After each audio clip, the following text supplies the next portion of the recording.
할렐루야. 여러분, 찬송의 고백대로 저와 여러분의 유일한 소망 되시는 예수님 안에서 오늘 하루 우리 속사람이 충만하며 우리의 삶 가운데 감사가 있게 되어지는 복된 주일 되시기를 예수님의 이름으로 축복합니다. 또한 이번 한 주간 동안 또 우리 민족의 명절이지요. 우리 추석 연휴가 시작되어지는 주간인데요. 우리 안수집사님 기도하신 것처럼 여러분의 가정 가운데 하나님께서 주시는 평안, 그리고 좋은 소식, 그리고 우리가 신앙의 언어 가운데서 소통하게 되어지는 귀한 일들이 있게 되시기를 주님의 이름으로 축원합니다. 또 이번 연휴가 결코 짧지 않은데요, 이 연휴 속에서 또 어디 가지 못하고 묵묵히 자리를 지키면서 그 역할과 임무를 수행하고 있는 우리 모든 장병들, 우리 모든 성도님들 가운데 하나님께서 새 힘 주시고 또 평안 주시기를 간절히 소망합니다. 여러분이 받은 은혜와 복 중에 가장 귀한 것이 무엇일까요?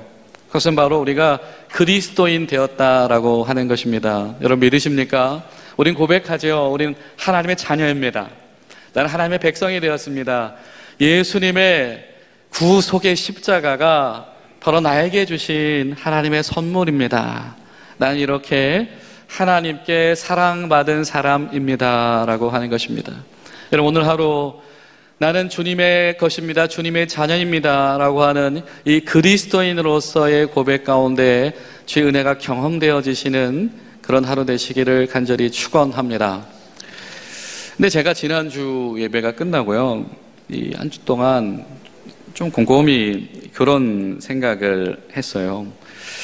이 그리스도인으로 살아간다라고 하는 거, 하나님께서 하나님의 자녀 삼아 주셔서 주님의 교회를 맡겨주신 복을 가지고 살아가고, 이 세상을 바라볼 때 저들도 하나님의 앙떼인데 라고 하는 시선을 바라보게 살아가고, 그래서 베드로가 그렇게 마음이 뜨거웠나 보다 라고 생각을 하면서도, 우리가 지난주에 베드로 전서의 말씀을 나눴잖아요. 근데 문득 그런 생각이 들었습니다. 베드로는 그 시절을 어떻게 살아가고 있었을까라고 하는 겁니다. 비록 회심했다고 하지만 부활하신 예수님을 만났다라고 하고, 평생을 주님의 나라와 교회를 위해서 헌신하고 믿음의 다음 세대들을 길러내기 위해서 늘 기도하며 애쓰고, 그러던 어느 날 이 저녁 시간을 맞이했던 베드로에게는 어떤 감정이 들었을까라고 하는 겁니다. 여러분 어땠을까요? 베드로는 어떤 마음으로 잠자리에 들었을까요? 여러분 어떠실 것 같습니까? 베드로 주변에는 많은 성도들이 있었겠죠. 저도 주님 정말 사랑합니다, 뜨거운 마음으로 가지고 나오는 이들도 있었을 것이며, 나 모르긴 몰라도 여러분 베드로 이 주변에는 사실 굉장히 많은 어려움 속에 있는 이들이 있었을 겁니다. 여러분 요즘에 이 젊은이들이 그런 말을 해요. 무슨 말 하냐면 현타 온다. 내가 이러려고 이랬나? 내가 이렇게 노력하는 것이 이런 건가? 여기까지인가? 라고 하는 것이죠. 아니면 고난과 고난, 재난과 재난을 거듭해서 만나다 보면 그냥 본인의 어떤 자아 정체성과 신념체계가 무너지는 것들을 경험하는 이들이 있습니다. 소위 멘탈이 무너졌다는 표현을 쓰기도 하죠. 이렇게 나의 마음과 생각이 붕괴되어지는 이들을 우리가 보게 될 때가 있습니다. 베드로는 어땠을까? 제가 이 생각을 왜 하게 됐냐면, 우리가 지난주에 읽었던 말씀을 보면 베드로전서 1장 6절을 보면 성경이 이렇게 말을 해요. 여러 가지 시험으로 인해서 근심할 수밖에 없게 되었으나 라고 하는 겁니다. 그 충만한 베드로가, 그 교회를 사랑하고 한 영혼을 사랑하는 베드로가 바라보기에 현실은 어떤 현실이냐면, 내 성도들이 맞닥뜨린 현실은 어떤 현실이냐면, 하루하루가 다 여러 가지 뭐가 찾아온다? 시험이 찾아온다라고 하는. 여러분, 시험이 찾아온다라고 하는 말이 무슨 말이냐면, 이게 정말 그게 맞는지, 품질이 맞는 것인지 정확하게 하기 위해서 우리가 요즘에 검사라고 하나요? 뭐라고 하나요? 품질 검사를 하듯이 그렇게 극한 속에서 이게 진가를 발굴해내는 작업이 시험이거든요. 그리고 그거를 거치고 나서 그거 맞네, 이거 금이네, 그걸 거치고 나야 이거 돌이네 라고 하는 것이죠. 겉으로 봐서는 알 수 없는 것들, 겪어보고 감당해내야 발견되는 것들, 그런 일들이 여러 차례 찾아와서 성도가 근심할 수밖에 없더라. 그때 베드로는 그 모습을 지켜보면서 어떤 마음을 가졌을까라고 하는 겁니다. 그리고 이어지는 베드로전서 1장 7절을 보면 성경이 이렇게 말씀을 해요. 믿음은 불로 연단하여질 없어질 금보다 더 귀하다. 예수 그리스도 안에 있는 확신을 가지는 믿음은 무엇보다 더 귀하냐면 불로 연단하여서 없어질 금보다 더 귀하다. 여러분, 이것이 베드로의 현실 인식입니다. 베드로가 지금 이 세상을, 자신의 삶을 어떻게 바라보고 있냐면, 이 지금 삶의 상황은 어떤 삶이냐면 마치 불에서 펄펄 끓여내듯이, 그래가지고 철광석을 녹여가지고 또 이 금을 녹여서 불순물을 제거해서 정금을 만들어 나가듯이, 여러분 철광석의 입장이 돼 보셨나요? 물론 철광석이 무생물이니까 뭐 감정과 이런 생각이 없겠지만, 여러분 철광석의 이 금속의 이 재료가 되는 과정이 어떠합니까?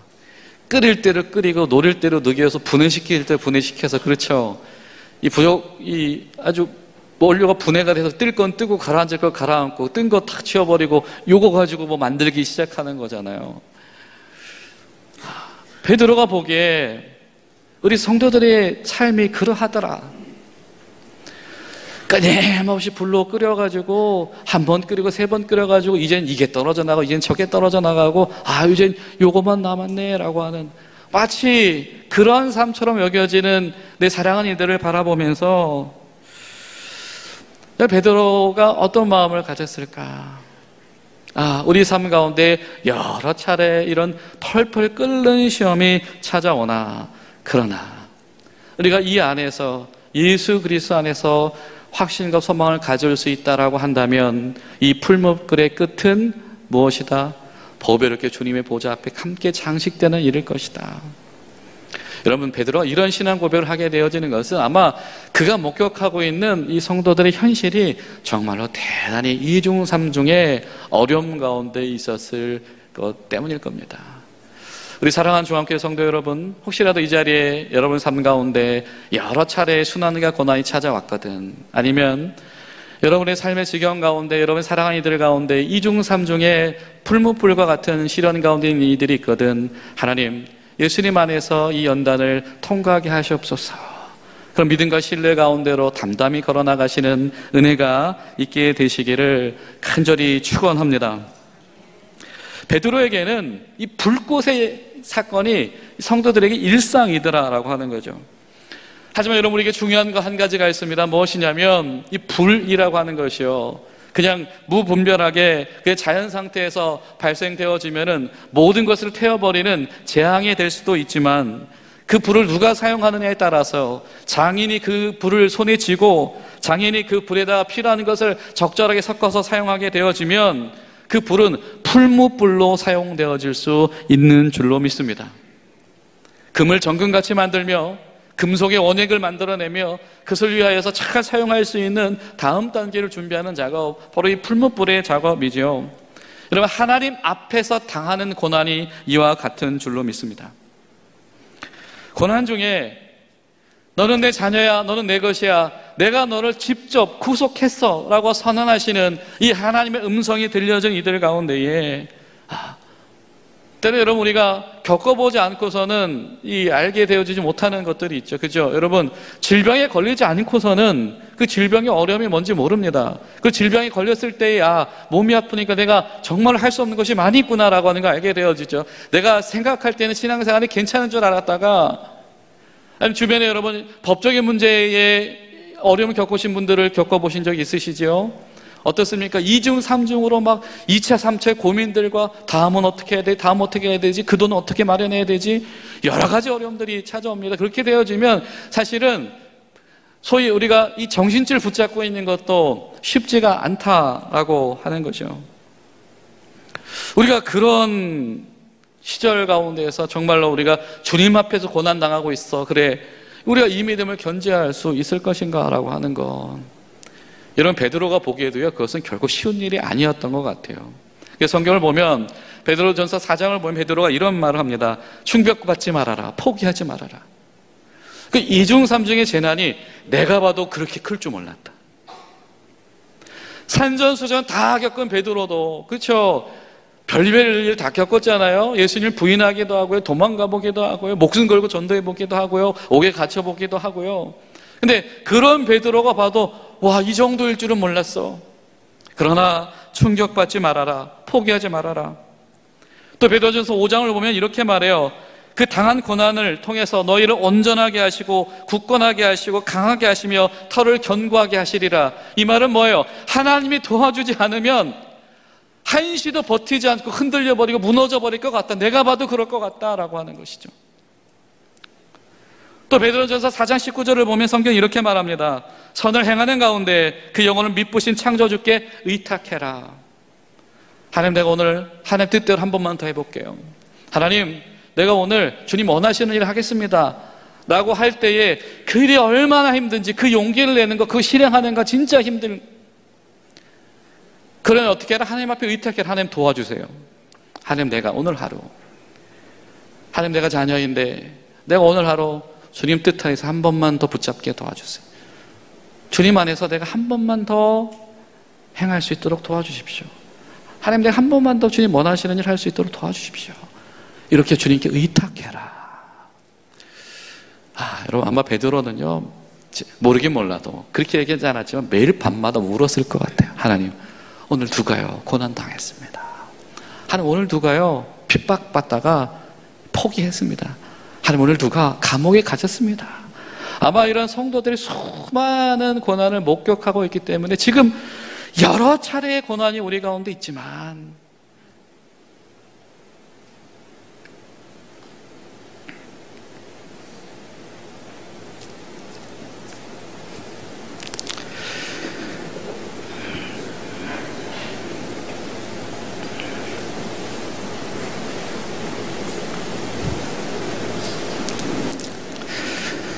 그러나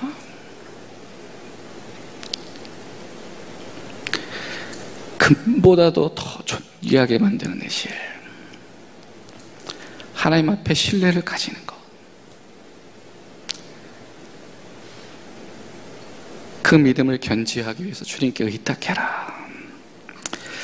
사랑하는 성도 여러분, 여러분 가운데 이 믿음이 있게 되시기를 주님의 이름으로 축원합니다.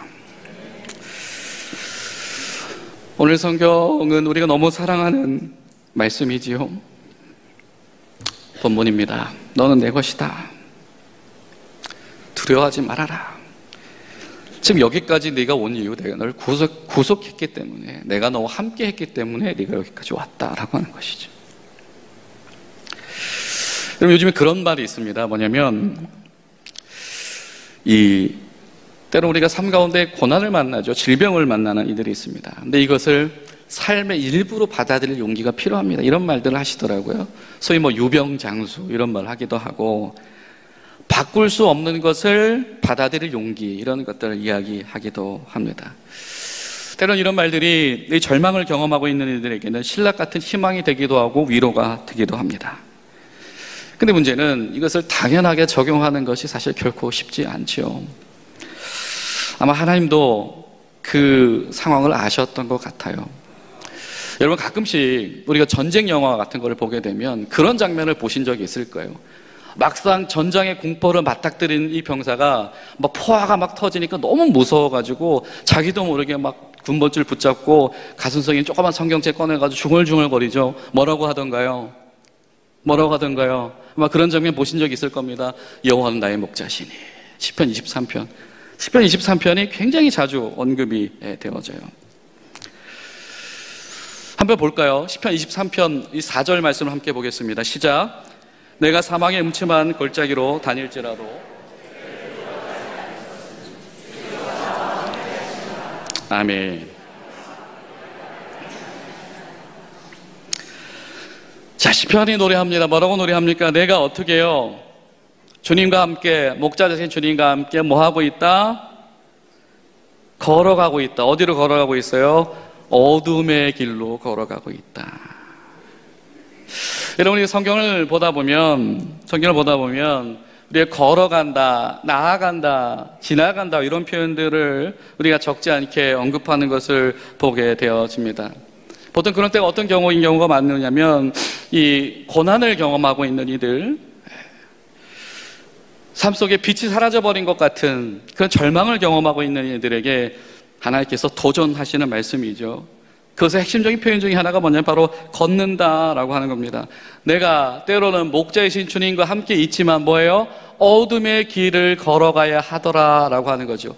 어둠의 길이지만 거기를 통과해야 뭐예요? 주님께서 인도하신 목적지에 당도할 수가 있다. 불가피한 어둠의 길이 있더라라고 하는 것입니다. 시편 69편 2절을 보면 성경이 이렇게 말해요. 나는 설 곳이 없는 깊은 수렁이 빠지며 깊은 물에 들어가니 큰 물이 내게 넘치나이다. 어떻게 해요?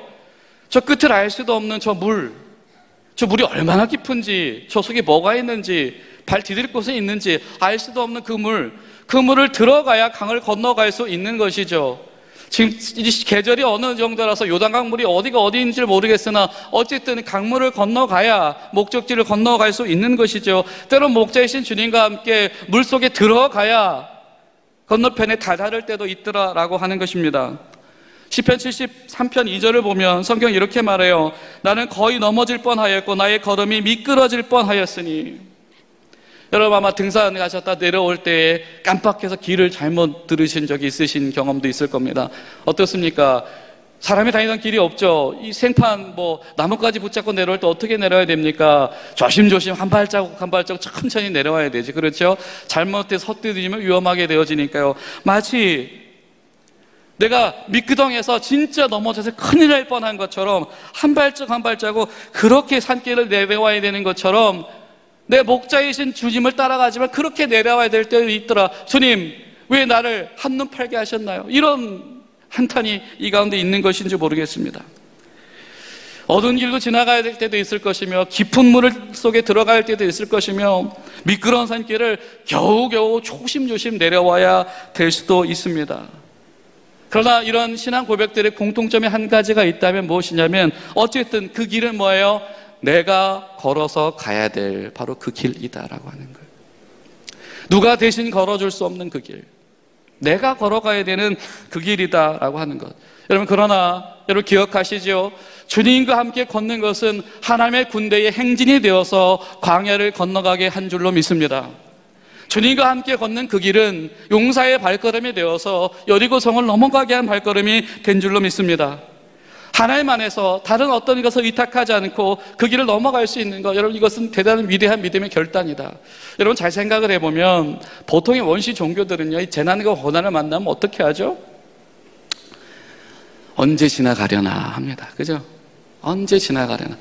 야, 이 비가 언제 그치나, 이 어려움이, 이 환란이 언제 지나가나, 어디서 잘 숨어 있나 라고 하는 겁니다.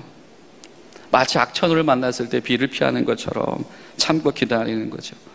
근데 여러분 오늘 우리가 읽은 본문을 보십시오. 2절 말씀을 보면 성경 뭐라고 말씀합니까?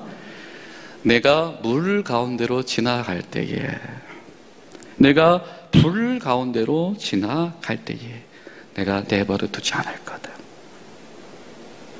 성경이 말하는 믿음 생활은요 전혀 다른 방식이에요. 이 재난, 이 고난 언제 지나가나라고 하는 거 아닙니다. 그 물 속으로, 그 불 속으로 네가 걸어갈 때에, 지나갈 때에 어떻게 내가 같이 가겠다. 그리고 그 물에서 네가 숨 막혀 죽지 않도록, 그 물에서 네 기력이 소진되지 않도록 내가 지켜주겠다.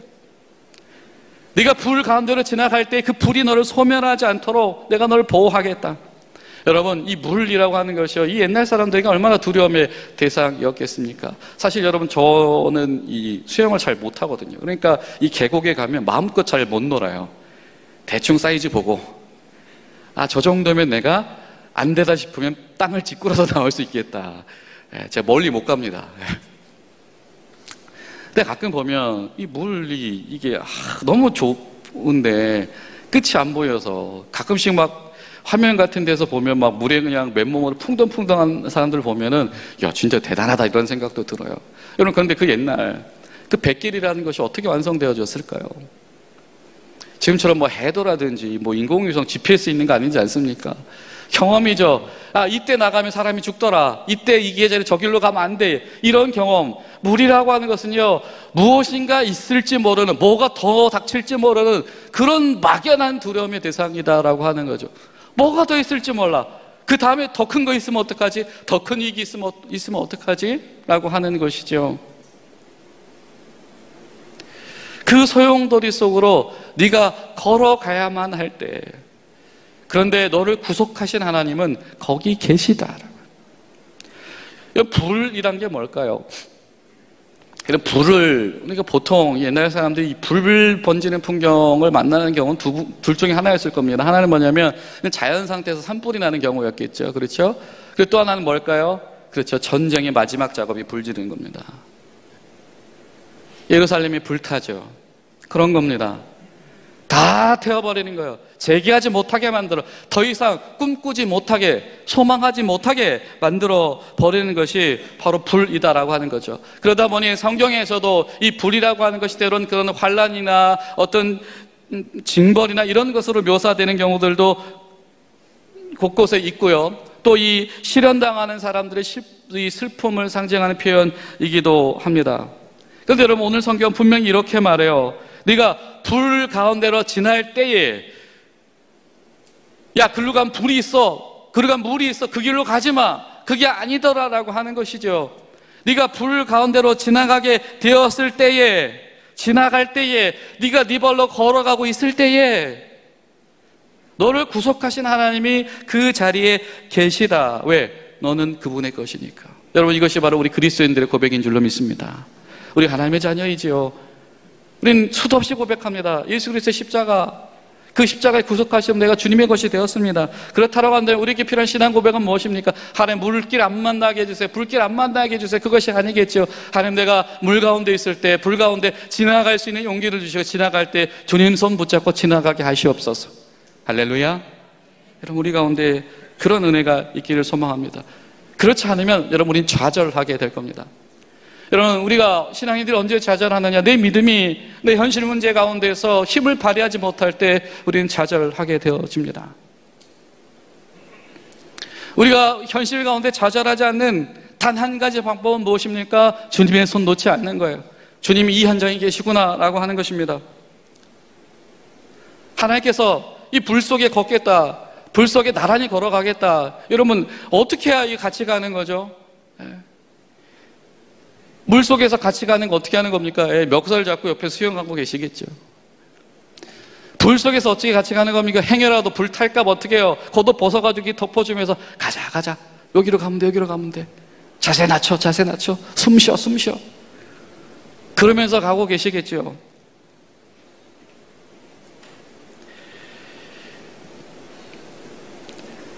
삶의 여러 가지 시험은 풀무불과 같아서 들어가 봤을 때 알게 되어진다.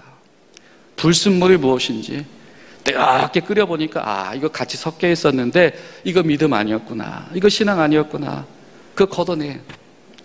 그리고 남은 그거 가지고 그때부터 작품을 만드는 거야. 그때부터 쓰는 거야. 여러분, 우리 가운데에 이런 믿음의 시선이 열려지게 되기를 주님의 이름으로 간절히 소망합니다. 여러분, 풀무불하면 생각나는 인물들 누가 있으신가요? 그렇죠. 여러분, 대부분이 이 다니엘서 3장에 등장한 다니엘의 세 친구, 사드락 메삭 아벳느고의 이야기가 떠오르게 될 겁니다. 왕의 신상에 절하지 아니한 이들, 그래서 본보기로 처벌의 대상으로 풀무불에 던져지게 될 이들. 여러분, 이 왕의 신상에 절하지 않는다라고 하는 것이 단순히 이거 간단한 문제가 아닙니다. 왕이 만들 신상이라고 하는 것은 어떤 것일까요? 왕 자체인 것이고, 왕이 섬기는 신인 것이고, 다른 말로 표현하면 그 나라 자체인 것이고, 이 왕이 만드는 시스템 자체입니다. 그것에 절하지 않겠다라고 하는 것은, 이것은 그 왕의 시스템을 거부하는 일인 것이죠. 그래서 그야말로 재난 속으로 들어가는 일이다라고 하는 겁니다. 근데 그들이 이런 선택을 하면서 어떤 신앙 고백을 합니까?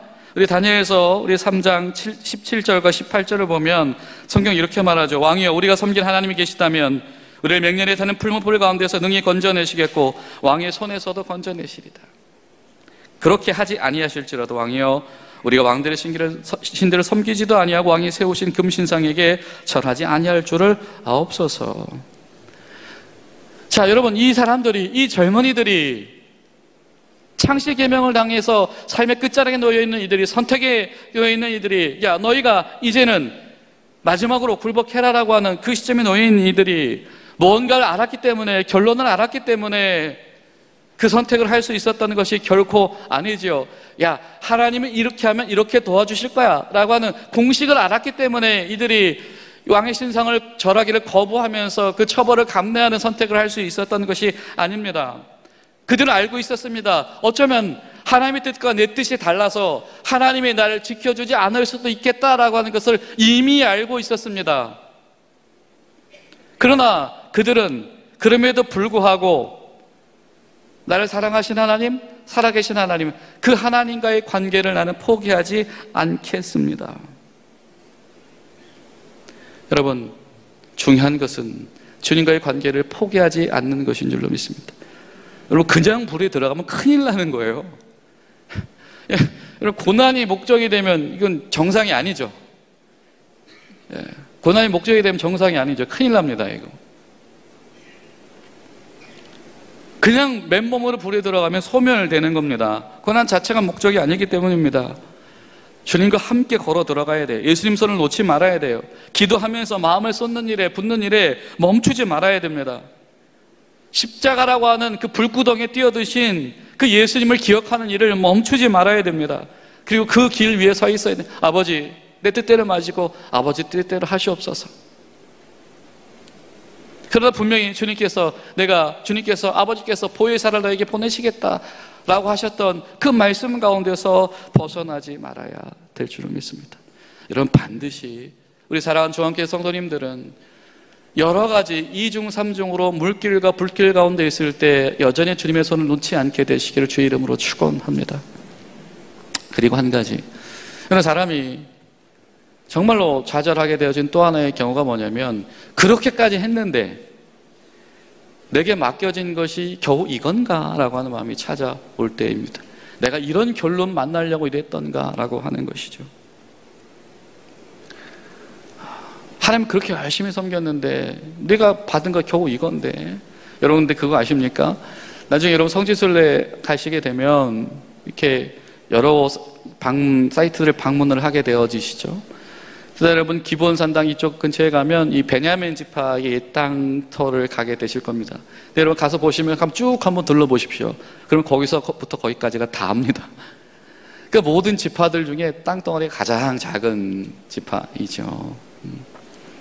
므낫세 지파, 이런 골란 평원처럼 평야지대 받은 지파들도 있고, 요단강 동편에 이 비옥한 땅 받은 지파들도 있고. 여러분, 그런데요, 그런 므낫세 지파나 그 비옥한 요단 동편의 땅 받은 지파들 중에 하나님께 쓰임받은 인물들이 딱히 배출되지 않습니다.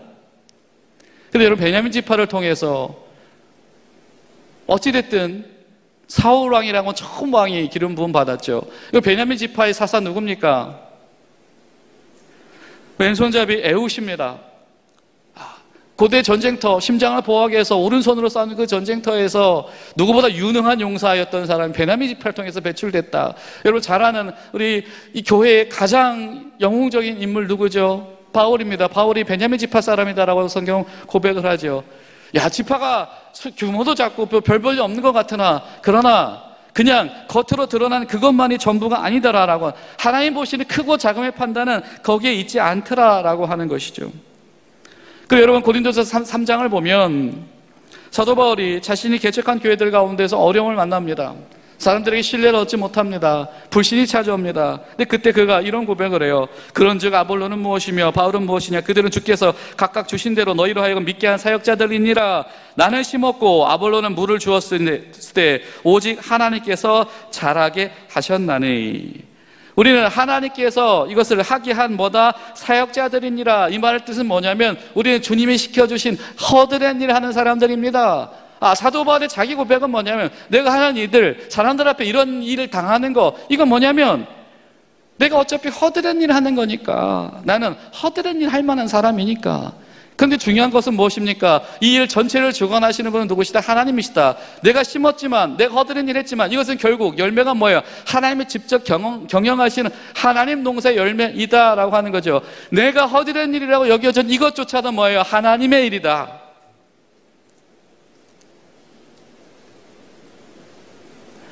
하나님 앞에서 하나님 겨우 저 이거 가지고 있나요? 하나님 저 이거 받으려고 이렇게 했나요? 하나님 나에게 내 인생이 찾아온 게 이겁니까? 이런 허드렛 일입니까? 근데 성경에 말하는 거예요. 그거 하나님의 거다. 하나님의 거 맡겨주신 거다. 여러분 이것이 너는 내 것이다. 하나님의 자녀들에게 주시는 하나님의 약속인 것이며 오늘 우리에게 들려주시는 음성인 줄로 믿습니다. 이 사랑하는 우리 주한교회 성도 여러분, 우리 한 주간 동안에 이 일을 위해서 기도합시다. 하나님, 때는 우리가 이중 삼중의 여러 상황 속에 있습니다. 하나님, 내가 눈 뜨고 보니까 물 속에 있고요, 눈 뜨고 보니까 불 속에 있습니다. 하나님, 이게 뭔가 이런 생각 찾아옵니다.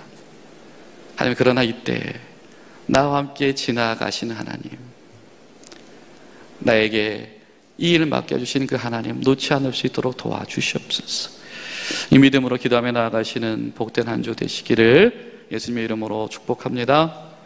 기도하시겠습니다. 하나님, 주의 은혜와 사랑에 감사드립니다. 우리가 다 알 수 없지만 주의 섭리 가운데 우리를 품으시고, 우리가 다 감당할 수 없지만 주의 도우심 가운데 우리를 여기까지 인도하신 줄로 믿습니다. 하나님, 우리가 물 가운데 있을 때, 우리가 불 가운데 있을 때, 우리가 그것을 지나가야만 할 때 너는 내 것이다, 내가 같이 물 속에 있고 내가 같이 불 속에 있다 말씀하신 하나님, 우리에게 믿음을 주시고 용기를 주시옵소서. 여러 가지 환난을 당하였으나 그것이 지나가고 난 뒤에 푸른 불을 통과한 것처럼 정결하게 되어진 은혜가 우리 가운데 있을 수 있도록 주님 도와주시옵소서. 하나님, 우리가 충격받게 되었으나 주님, 우리가 주님을 의탁하오니 주님, 우리를 기억하시고 우리를 살려주시옵소서. 예수님의 이름으로 기도하옵나이다. 아멘.